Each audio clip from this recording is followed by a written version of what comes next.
గుమ్మం కన్నా పెద్ద గంగాళం గుమ్మం దాటి లోపలికి ఎలా వెళ్ళింది?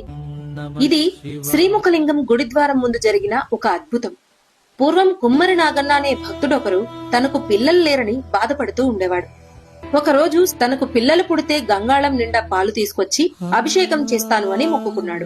అయితే కొంతకాలానికి అతని కోరిక తీరింది. ఒక కుమారుడు జన్మించాడు.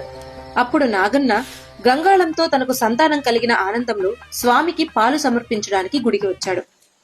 కాని ఆ పాత్ర గుడి ముఖద్వారం కంటే పెద్దది కావడంతో చుట్టూ ఉన్న భక్తులతో కలిసి ఎంత ప్రయత్నించినా దాన్ని లోపలికి తీసుకెళ్లలేకపోయారు. నా భక్తిలో లోపముందా స్వామి అని బాధతో నాగన్న ఆ గంగాళాన్ని బయటే వదిలేసి నిరాశగా వెనుదిరిగాడు. అయితే తెల్లారేసరికి ఒక మహా అద్భుతం జరిగింది. ఒక మనిషి ఎత్తలేని బరువు, గుమ్మం పట్టలేనంత పెద్ద గంగాళమది. తలుపులు తీయలేదు, గోడలు పగలగొట్టలేదు. అయినా అంత పెద్ద గంగాళం గర్భగుడిలో శివలింగం వెనుక ప్రత్యక్షమైంది. ఎవరు తీసుకెళ్లారో, ఎలా వెళ్ళిందో ఇప్పటికీ మిస్టరీగానే ఉంది.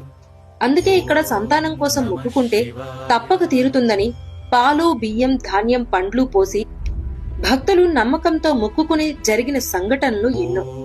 మీరు శివయ్య భక్తులైతే ఓం నమ శివాయ అని కామెంట్ చేయండి. ఇదే మన శ్రీకాకుళం శ్రీముఖలింగం మహత్యం.